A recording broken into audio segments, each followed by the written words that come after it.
Hello friends, ఇవాళైతే Tirumala కొండ మీద ఉన్నాము. అండ్ గుడి దర్శనం అయిన తర్వాత ఇప్పుడైతే ఒక టికెట్ మీద 6 ప్రాంతాలు దర్శించుకుని ఆ టికెట్ తీసుకుని ఫస్ట్ అయితే పాప వినాశం వెళ్ళబోతున్నాము. అండ్ బస్లో వెళ్ళే రూట్ మొత్తం చూడడానికి చాలా బాగుంది. అండ్ దారిలో ఉండే స్వామివారి యొక్క ప్రతిమలు వీటన్నిటిని చూసుకుంటూ అలా నేచర్ని ఎంజాయ్ చేసుకుంటూ ఆల్మోస్ట్ అయితే ఇప్పుడు పాప వినాశం చేరుకున్నాము.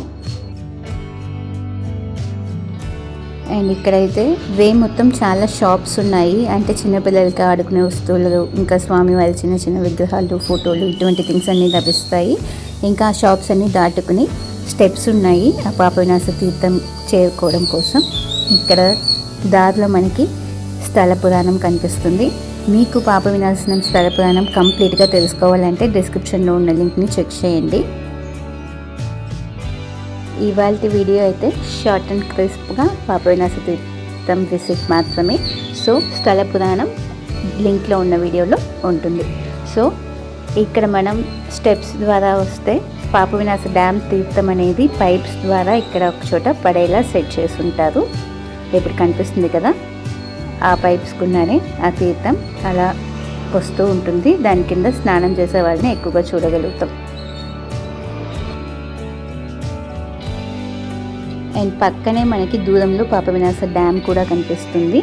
అంతేకాకుండా అందరూ ఇక్కడికి వచ్చే వాళ్ళందరూ కూడా ఏదో ఇక్కడ స్నానాలు చేస్తారు, లేదా నెత్తి మీద నీళ్లు చల్లుకొని పక్కనే ఉన్న గంగాదేవి ఆలయ దర్శనానికి వెళ్తారు.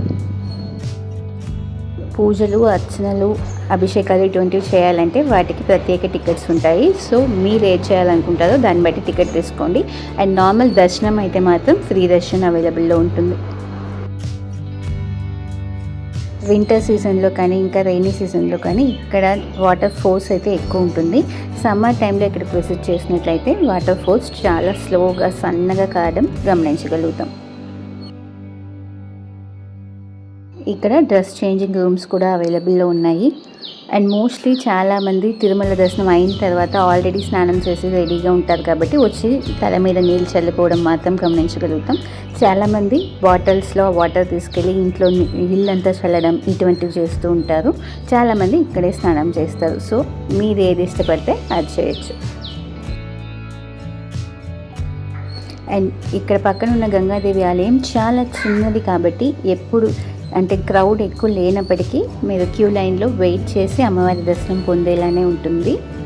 చూస్తున్నారు కదా, బయట అయితే తీర్థం దగ్గర స్నానం చేసే వాళ్ళ క్రౌడ్ చాలా తక్కువ, కానీ ఆలయ దర్శనం కోసం వెయిట్ చేసే క్రౌడ్ అయితే మాత్రం ఎప్పుడూ ఉంటుంది.